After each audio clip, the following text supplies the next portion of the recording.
Hello दोस्तों, कैसे हो आप लोग। हरियाणा शिक्षक भर्ती 3000 से भी ज़्यादा पोस्ट ग्रेजुएट टीचर्स की पद दिया हुआ है इस बार। तो हम लोग एक बार देखते हैं कि क्या बाहरी स्टेट के बच्चे भी इस फॉर्म को भर सकते हैं या नहीं भर सकते, और क्वालिफिकेशंस क्या हैं और उनके क्या प्रोसीजर हैं सिलेक्शंस के। तो एक सिलसिलेवार हम लोग चलते हैं। देखिए क्या है इस वैकेंसीज के अंदर। सबसे पहली बात है कि ये जो वैकेंसीज, इसका जो पब्लिकेशन, जो एडवर्टाइजमेंट आया हुआ है अभी जस्ट, ये कल की बात है, 23 तारीख 23 जुलाई 2024 की बात है। पोस्ट ग्रेजुएट के ही इसमें पूरा का पूरा दिया गया है। अगर आप लोगों को देखना होगा पूरी जानकारी तो वेबसाइट है, इनकी वेबसाइट पे चले जाएगा, पीडीएफ में शेयर कर दूंगा आपको। देखिए इनके क्या है कि 25 जुलाई से क्या होने वाला है, आपका पेपर फॉर्म भरा जाएगा 25 जुलाई से, और जो क्लोजिंग डेट होगी वो 14 अगस्त की है। आज़ादी के पहले ही आपका क्या हो जाएगा, क्लोज हो जाएगा। जो भी डॉक्यूमेंट्स वगैरह आपको लगाने होंगे, जो भी चीज़ें होंगी, इस 14 के पहले पहले ही आप करके रख लीजिएगा। तो आपका 25 को होगा और 14 को बंद हो जाएगा अगस्त में।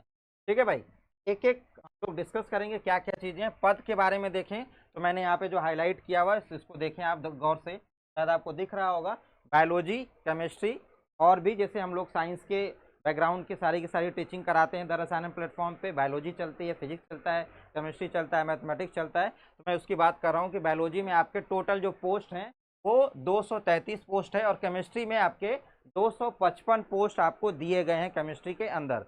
तो पोस्ट तो बहुत ही ज़्यादा हैं, अगर इसको ढंग से किया जाए तो बहुत ही अच्छी अपॉर्चुनिटी। ऐसी मैथमेटिक्स में लगभग 414 और 42 सीटें हैं, और 410 और 36 सीटें हैं। अलग अलग इनका कैडर है, अलग अलग रीजन के हिसाब से इन्होंने बांटी हुई है।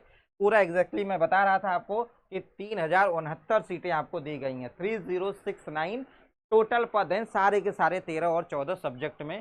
टोटल अगर सब्जेक्ट हम लोग देखें तो टोटल सब्जेक्ट इसमें इन्होंने 31 सब्जेक्ट को लेकर 3070 लगभग सीटें प्रोवाइड की हैं। काफ़ी हैं आपके लिए, तो इतना एक ही सीट काफ़ी है, उतने में आप कर लेंगे। एसेंशियल क्वालिफिकेशंस बहुत ज़रूरी है। एसेंशियल क्वालिफिकेशन ये बोल रहा है कि आपका हाई स्कूल में हिंदी या संस्कृत होना जरूरी है, या फिर 11th 12th में, आप यहाँ पे 12th में या बीए एमए में कहीं पे भी आप हिंदी पढ़े हो, ये एसेंशियल है, जरूरी है आपके लिए। ठीक है भाई।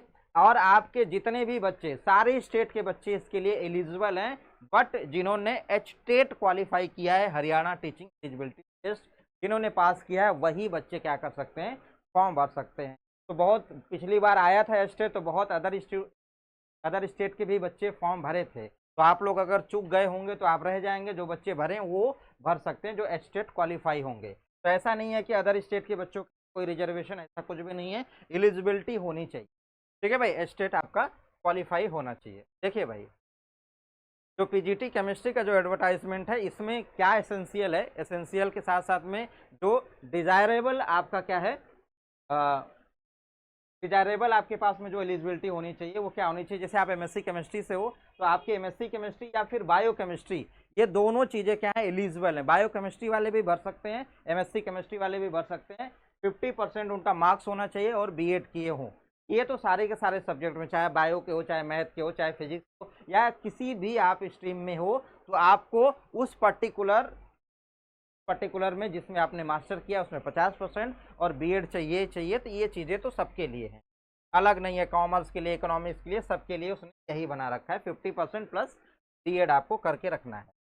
ठीक है भाई, तो अब आगे बढ़ते हैं। आपको क्या दिया गया है इसको समझिएगा, ये बहुत अच्छी बात है। यहाँ पे ये दिया गया है, जैसे आप high school, inter, SC, graduation और मास्टर, ये चार चीज़ें हैं। चार में से कोई तीन में आपका 50% से ऊपर होना चाहिए, है ना। एवरेज आपका 50% आना चाहिए एटलीस्ट तीन में, और जिसमें आपने मास्टर किया है उसमें 50% से ऊपर होना चाहिए। आपका ये क्या है, पूरा का पूरा क्राइटेरिया है। जैसे मान लीजिए आप हाई स्कूल में हो, आप हाई स्कूल में 40% ही पाए, लेकिन आप इंटर में +2 में आपने 70% गेन कर लिया, तो आप ओवरऑल 40 + 70 110 हो गए, मतलब आपका 55% ओवरऑल एवरेज बनने लगा। तो ऐसे ही किसी तीन में मिलाकर आपके 50% से ऊपर होना चाहिए एवरेज, और जिसमें आपका पोस्ट ग्रेजुएशन है उसमें तो 50% होना ही होना है, उसमें 40 नहीं, उसमें 45 नहीं चाहिए। तो आप समझ गए होंगे। तो किसी किसी में आपका कम होगा, किसी में ज़्यादा होगा, तो एवरेज मिला के किसी में आपका 50% मार्क्स आना ही चाहिए। ठीक है भाई, ये थोड़ा सा इंपॉर्टेंट था। बहुत बच्चों का रहता है कि वो 40% पे पहले होते थे, अब तो चलो बहुत मार्क्स मिल रहे हैं भर भर के। तो एग्ज़ाम का पैटर्न मैं बता दूं, एग्ज़ाम के पैटर्न में आपके दो एग्ज़ाम हो रहे हैं। एक तो स्क्रीनिंग टेस्ट हो रहा है जो जोड़ा नहीं जाएगा, बस वो क्या फिल्टर करने के लिए लगाया गया है। तो स्क्रीनिंग टेस्ट में आपके टोटल नंबर ऑफ क्वेश्चन जो होंगे 100 क्वेश्चन 2 घंटे में आपको करने हैं, 100 मार्क्स होंगे। ये केवल और केवल क्वालिफाइंग होगा, इसका किसी भी तरीके से ऐड नहीं किया जाएगा फाइनल उसमें। ठीक है भाई। तो जब आप स्क्रीनिंग आपकी हो जाएगी के पेपर के अंदर एक बहुत बड़ी, बहुत ध्यान से सुनिएगा कि आपके पास में 5 ऑप्शन दिए जाएंगे ABCDE। 5 ऑप्शन में से आपको कोई ना कोई एक ऑप्शन क्या करना है, चूज करना ही है जो सही है। अगर आप क्वेश्चन छोड़ रहे हो तो वहां पे आपका जो ऑप्शन ई है उसे ब्लैंक छोड़ना है, उसे भर कर ही आगे बढ़ना है। कहने का मतलब मैं कोई क्वेश्चन अटेंड नहीं कर रहा हूं तब भी आपको ई ऑप्शन गोले में भरना है। बात समझ गए आप?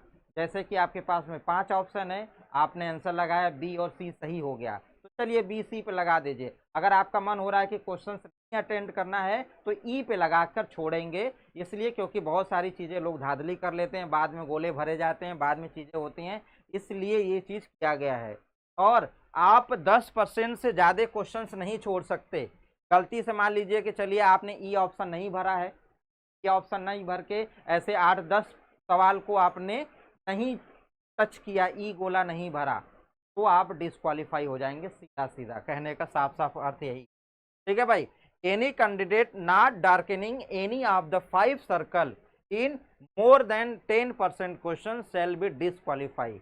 मतलब आपको ऐसे करके 10% का मतलब है 10 सवाल, अगर आपने 10 सवाल ब्लैंक छोड़ दिए तब भी आप डिस्क्वालीफाई हैं। कुछ न कुछ आपको गोला भरना है। अगर आपने ई लगा के गोला भर दिया तो वो ये माना जाएगा कि आपने कोई ऑप्शन नहीं लगाया है और ये आपका क्या है, निगेटिव मार्किंग नहीं होगी। और आपका ये 1/4 क्या होगा, आपका एक क्वेश्चन पे 1/4 आपका माइनस मार्किंग रहेगी, मतलब 0.25 आपका एक नंबर में से कटेगा। तो ये बहुत ध्यान से रखिएगा।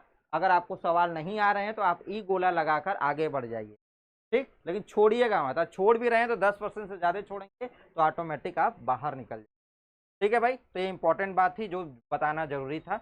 सब्जेक्ट वाली बात करें तो सब्जेक्ट में आपके 3 घंटे का क्या होगा, पेपर होगा।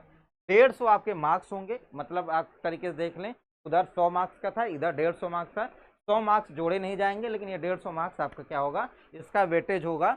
तो लैंग्वेज में जैसे कि जो पेपर आता है, बहुत सारे पेपर में हिंदी और इंग्लिश दोनों लैंग्वेज होते हैं। तो जैसे आप केमिस्ट्री वाले में हो तो इन सब्जेक्ट में जैसे बायोलॉजी हुआ, केमिस्ट्री हुआ, होम साइंस हुआ, मैथमेटिक्स हुआ, फिजिक्स हुआ, तो साइंस वाले जितने भी पेपर होंगे केवल और केवल आपका इंग्लिश लैंग्वेज में आएगा, उसमें हिंदी लैंग्वेज में पेपर आपको नहीं मिलेगा।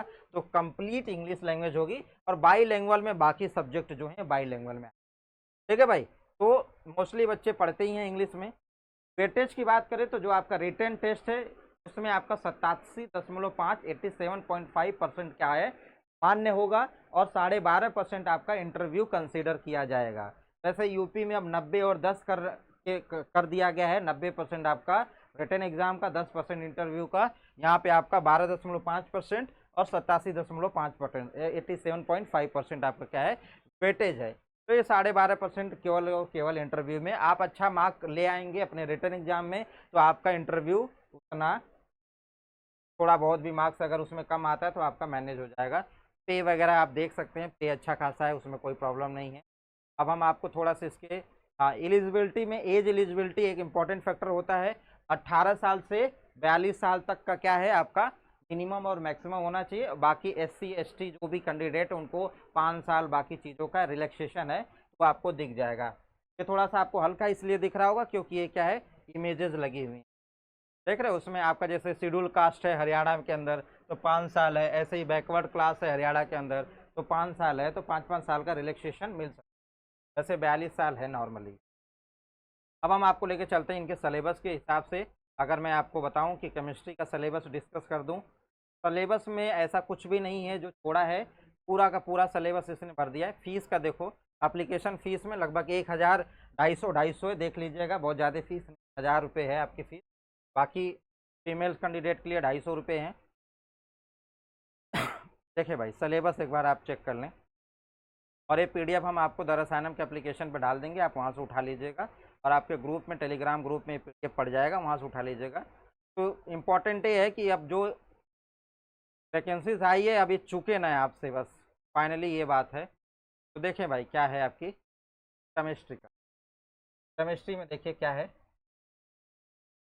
आपको दिख रहा है हल्का फुल्का तो देखिए, देखें ध्यान से देखें। Some basic concept of chemistry, some basic concept of chemistry के अंदर एक चीज़ बड़ी इंपॉर्टेंट आपको देखने को ये वाली चीज़, हाँ, historical approach of nature of matter, historical approach पे लेकर जा रहा है ये आपको। एमपी जो मध्य प्रदेश का आपका असिस्टेंट प्रोफेसर की वैकेंसी है उसमें भी ये वाला सिलेबस दिया गया है, बहुत कम ही पढ़ाया जाता है हिस्टोरिकल अप्रोच केमिस्ट्री के अंदर। तो ये वाली चीज़ इसमें ऐड की गई है, बाकी तो चीज़ें वही हैं लेकिन इसको अलग से आपको पढ़ना पड़ेगा। इसका क्या है, इसके नोट्स वगैरह आपको चाहिए, इसका आपको कंटेंट चाहिए तो हम आपको प्रोवाइड करा देंगे। इवन यूट्यूब पे भी हम आपको पढ़ा देंगे कि केमिस्ट्री का हिस्टोरिकल अप्रोच क्या है, इस पर हम लोग आपको वीडियोस दे देंगे। बाकी आपका वही स्टेट ऑफ मैटर, आपका वही है स्ट्रक्चर ऑफ एटम, जो भी आप लोगों ने पढ़ा हुआ है वो सारी की सारी चीज़ें हैं, सारे के सारे इक्विलिब्रियम्स दिए हुए हैं आपके। इक्विलिब्रियम्स के अंदर आप एक बात देखोगे ध्यान से तो इसमें आपकी फेज इक्विलिब्रियम आपको दिखता हुआ नजर नहीं आ रहा है, तो आपको इसमें आयनिक इक्विलिब्रियम और आपका केमिकल इक्विलिब्रियम ही नजर आ रहा है। फेज का कहीं ना कहीं चर्चा नहीं दिखा हुआ इसके अंदर, है ना। केपीकेसी है, आयनिक इक्विलिब्रियम, मोस्टोवल डायल्यूशन लॉ है, कॉन्सेप्ट है, पीएच है, कंडक्टोमेट्री, टाइट्रेशन है, सॉल्युबिलिटी प्रोडक्ट। आपका इक्विलिब्रियम में फेज आपको नहीं पढ़ना है, इसमें दिया भी नहीं, ठीक है भाई। सरफेस केमिस्ट्री है, केमिकल काइनेटिक्स में बहुत ज़्यादा नहीं पढ़ना है लेकिन हल्का फुल्का लेकर गया, लुमिनेसेंस वगैरह दे दिया, इसमें फोटो वाला पार्ट भी हल्का सा ऐड कर दिया। रेडॉक्स और इलेक्ट्रोकेमिस्ट्री में इसी के अंदर आपका कंडक्टेंस वाला पोर्शन है, आपका इलेक्ट्रोकेमिस्ट्री वाला, और रेडॉक्स वाला पोर्शन आपका ये सारा ऑक्सीडेशन रिडक्शन के बारे में है। इस पर हम लोग वीडियो आपको प्रोवाइड करा देंगे आसानी से। सोल्यूशंस है पूरा का पूरा दिया हुआ है, कोलिगेटिव प्रॉपर्टी सोल्यूशन से सबके सब है। कहने का साफ अर्थ है कि +2 वाला सिलेबस है पूरा का पूरा दिया हुआ है। +2 आप अच्छे से करके चले जाएंगे, अच्छे तरीके से आपका हो जाएगा। आपकी पीरियोडिसिटी है, हाइड्रोजन है। देखिए general principle of process of isolation of element and S block element, कहने का साफ अर्थ है कि मेटलर्जी भी आपको यहाँ पे दिया गया है। मेटलर्जी से अगर आपको क्वेश्चंस नहीं मिल रहे हैं, प्रॉब्लम नहीं मिल रहे हैं प्रैक्टिस करने के लिए, तो आप हमें कॉल करिएगा, मैसेज करिएगा, आपको मेटलर्जी के हम क्वेश्चंस, आपको शॉर्ट नोट्स, आपको वीडियो और कंटेंट दे सकते हैं, और एस ब्लॉक पूरा अच्छे तरीके से आपके लेवल पे आपको प्रोवाइड करा देंगे। तो इस तरीके के जो छोटे छोटे चैप्टर्स हैं इसका कंटेंट हम आपको बहुत आसानी से दे देंगे, ठीक है भाई। वैसे डी ब्लॉक है, कोऑर्डिनेशन कंपाउंड है, बहुत उड़ के हवा में नहीं पढ़ना है। और ध्यान रखिएगा बहुत लोग नेट के सिलेबस को उठा कर दे देंगे आपको, नेट की सारी चीज़ें भर देंगे, तो बहुत ही सजग रहिएगा, अपने पेपर के हिसाब से, पैटर्न के हिसाब से ही पढ़िएगा, बहुत हवा में मत जाइएगा, घबरा जाएगा। आप ये समझ के चलिए कि आपके पास में है कितने सवाल थे और कितना टाइम है, आपसे ही आप अपना मैनेज करिएगा। 150 सवाल 3 घंटे, मतलब 180 मिनट में 150 सवाल करने हैं, एक सवाल पे 1 मिनट से थोड़ा सा ज़्यादा मिल रहा है समय, तो बहुत बड़े बड़े सवाल नहीं आएंगे, बहुत ही बेसिक सवाल आएंगे। तो कोशिश करिएगा आप उसी तरीके से। ऑर्गेनिक केमिस्ट्री आपकी पूरी की पूरी इसी तरीके से गई है, पूरा ऑर्गेनिक केमिस्ट्री है। आप लोगों को प्रॉब्लम आएगी किसमें, इधर जैसे आपके पॉलीमर्स के नोट्स चाहिए, मिल जाएगा आपको, पॉलीमर का कंटेंट, बायोमोलिक्यूल्स के कंटेंट आपको दे दिया जाएगा, प्रोटीन न्यूक्लिक एसिड के आपको कंटेंट, आपको असाइनमेंट, आपको टेस्ट, ये सब सारी चीज़ें हम आपको प्रोवाइड करा देंगे। जो कोई टच नहीं करता हम उसको आपको दे देंगे यहाँ पे, ठीक है भाई। तो और भी चीज़ें हम आपको दिखा देते हैं यहाँ पे। आपका इन्वायरमेंटल वाली भी चीज़ें यहाँ पे दी गई हैं, मैं देखा था कहीं पे, तो इन्वायरमेंटल वाली चीज़ें, इन्वायरमेंट से रिलेटेड भी जो भी क्वेश्चंस आते हैं वो भी हम आपको प्रोवाइड करा देंगे। ये देखिए इन्वायरमेंटल केमिस्ट्री, आप इसका ढूंढते रहोगे, क्वेश्चंस वगैरह नहीं मिलेगा। आप द रसायनम एप्लीकेशन डाउनलोड करिएगा, आपको इन्वायरमेंटल मिल जाएगा।